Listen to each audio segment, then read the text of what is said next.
Hi Wheeler, my name's Hannah Waltz. I graduated with the magnet class of 2019 and I currently attend the University of South Carolina, where I'm the logistics chair on the executive board for Relay for Life.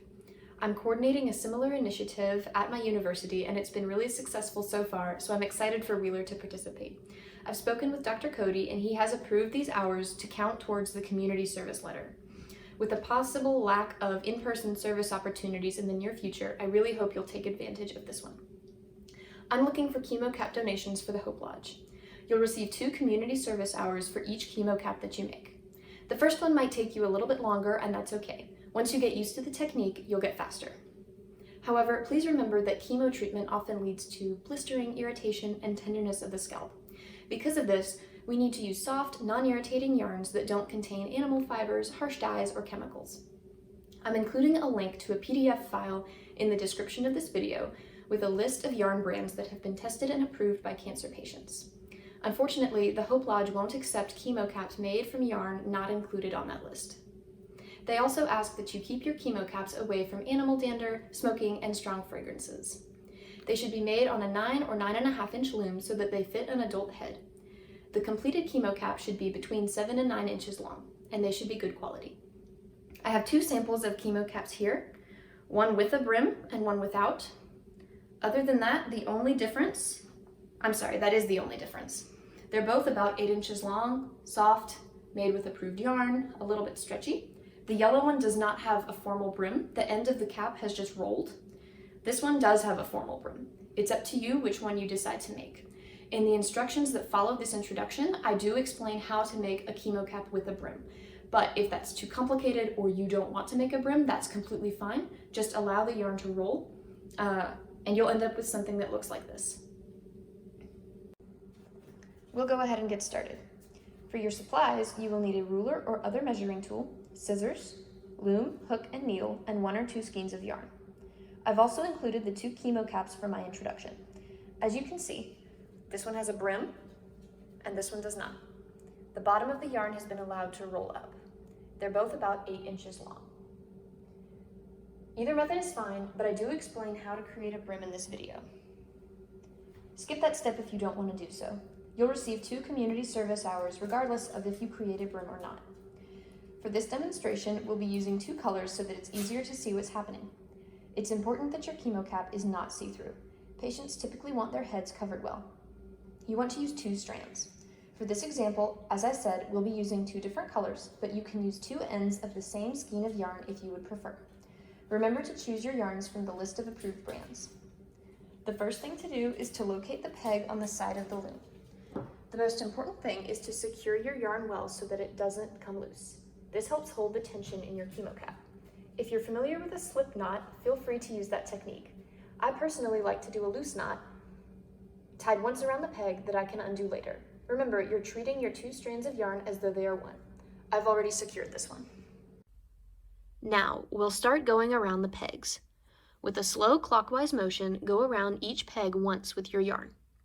You'll become more efficient as you get used to this motion. You want to maintain a relatively constant tension. Not super tight, but not too loose either. Something that feels secure but comfortable. Remember to treat the 2 strands of yarn as though they are one. Once you've gone all the way around, you'll begin pushing this yarn down towards the bottom of the pegs. I like to do this about halfway. Use one hand to secure the last peg so your yarn does not unravel. Use the other hand to gently press down on the yarn so that it goes at least halfway down the pegs. You'll work your way around the loom doing this. As you can see, the yarn has been pushed down towards the bottom of each peg. This is very important. Also, you need to be sure to start and end each row at the same place, so look out for that little peg on the side. That's your marker. Okay, so now that we've pushed that yarn down, we're going to do the exact same motion we did before. Carefully clockwise around each peg with the yarn. You'll wrap all the way around.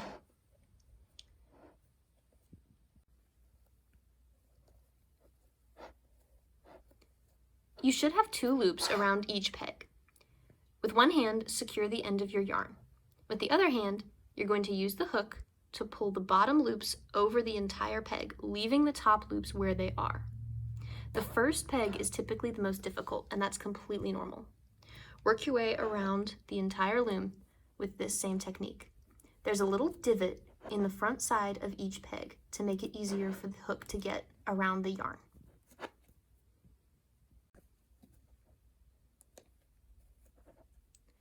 Once you've done this all the way around, your Chemo cap should look like this. Press down on your yarn. Again, use one hand to secure the end and use the other to press it down.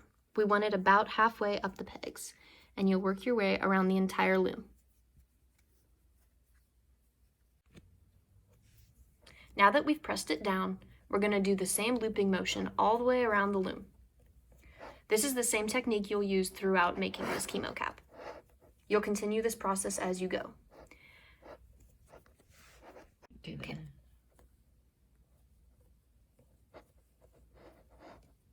All right, and again, we're keeping track of that little peg on the side to make sure we start and end at the same place every time. We'll use that hook with the same technique, pulling those bottom threads up over the top, and we'll do that all the way around. As you keep adding rows, the Chemo cap will start to take shape on the inside of the loom. As you can see, we've completed about 3 or 4 rows. The Chemo cap is really starting to take shape on the inside of the loom. Now that we've got our shape established, we can go ahead and remove the knot around that peg on the side. If you need to use your hook to loosen it, that's fine as well. Make sure you don't trim this thread. We'll secure it at the end. Just tuck it on the inside of your loom, and that way it stays out of your way. We've completed another row. We could keep using the same technique where we secure our yarn with one hand and use our other hand with the hook to pull up the bottom loops on every peg. However, there's another technique now that we've untied that knot on the side that can free up both hands. You'll do the same peg as normal, the first one, but then you'll go back one peg before the yarn, and that holds your extra yarn in place. This way, it frees up your other hand so you can focus on holding the loom as you work your way around. All right, so we've got a few inches of our Chemo cap on the inside there, and we're gonna go ahead and measure that to see if we have enough to start our brim.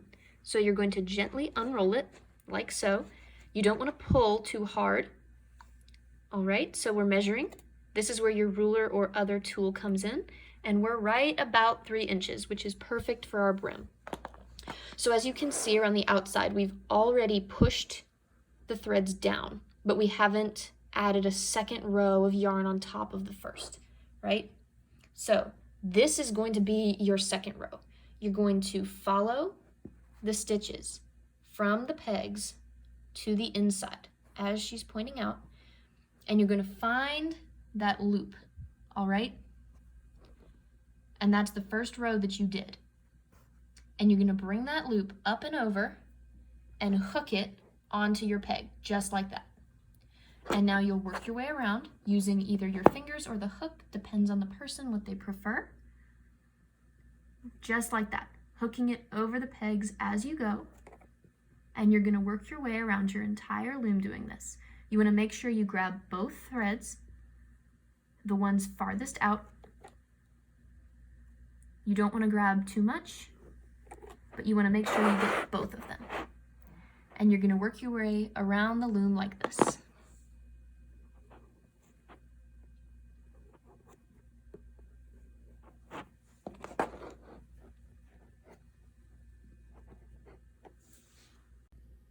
All right, so we've gotten our brim situated. We've brought those loops back around the pegs all the way around. And if you'll notice that extra piece of yarn on that side, yes, that is the yarn that we started with. So that's what was tied around the side. Okay, so we're gonna leave that alone for now. We'll take care of that later. As you can see, we've now got 2 loops on each peg. And so we're gonna handle this the way we have been the whole time. We're gonna use that needle, or the hook rather, to hook over the pegs. You're gonna pull the bottom one over the top.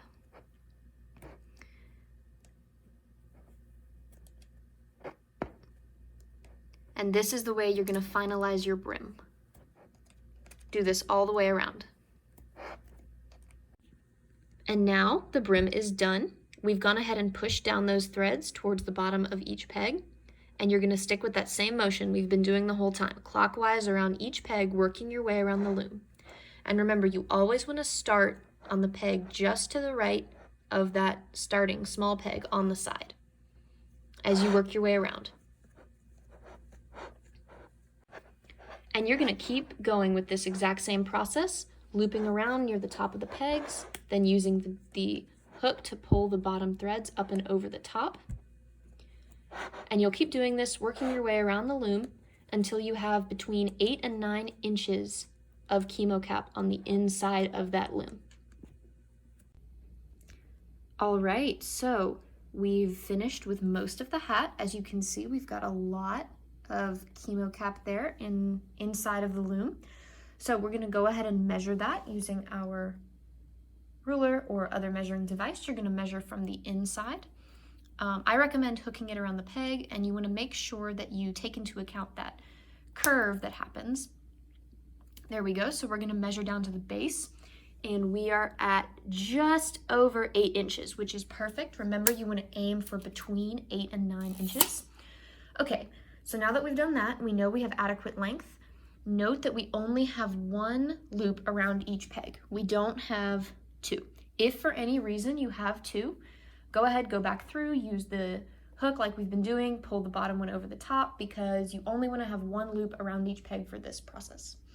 Okay, so first thing you wanna do is take your yarn and wrap it a little bit over halfway, 3/4 of the way around the outside of the loom. And this is just eyeballing it for length. You could also estimate about 1 foot, 18 inches, whatever works for you, and you're gonna cut it off. So we're gonna trim that. Awesome. Okay, so now we're done with our skeins of yarn. We have this extended bit right there. Okay, so now that we've cut our thread, we're gonna go ahead, or our yarn, excuse me, we're gonna go ahead and put that through the needle. And make sure you wanna get both pieces of yarn through the needle, exactly like that. Okay, so now what we're gonna do, we're gonna start at the beginning like we have been, and you're gonna carefully feed the needle through the yarn and pull it off the peg like that. And then you're gonna pull the needle through. So that yarn, we've threaded it off of the peg like that. So it has come off of the peg. And we're gonna work our way around the entire loom the same way we have been.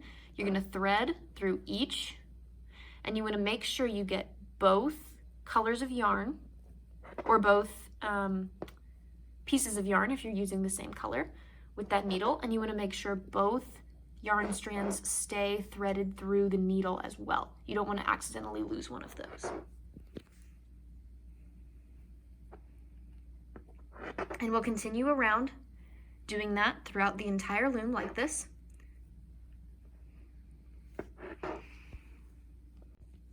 All right, so we're gonna keep going. We're gonna finish up these last few pegs. And when you're done, your chemo cap should be completely off of your loom. Excellent. Okay, so we're done with that. So now, oh, yes. So what we've basically done is created a drawstring, right? So you wanna gather that by pulling on that thread, on that yarn, and you're gonna gather it up nice and tight at the top there, because that's the crown of the head. We don't want a big hole. Perfect. So now that we've done that, we're going to tie a nice tight knot with those 2 pieces of yarn. You want to make sure you double knot this so that it doesn't come unraveled in the wash or anything like that.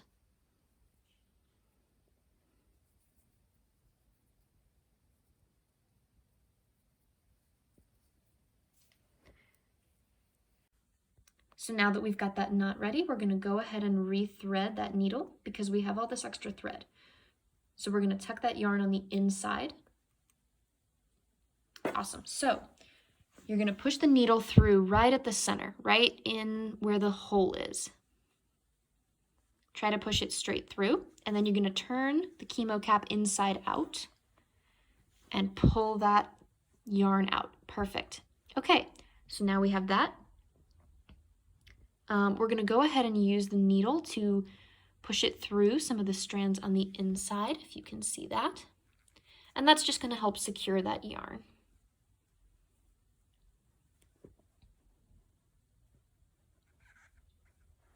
And after you've done that a couple of times, you're going to go ahead and take your needle off and trim that thread. Perfect. So now we go to those extra little threads at the bottom that we've had, and you're going to do something very similar, make a knot. You don't want to do this too aggressively tight or you will cause the hat to gather, okay? So we've tied it nice, carefully but tightly, all right? And then we're going to double knot that as well. Perfect, and then we trim off those excess threads with the scissors. And that, we must turn right side out, is a completed chemo cap.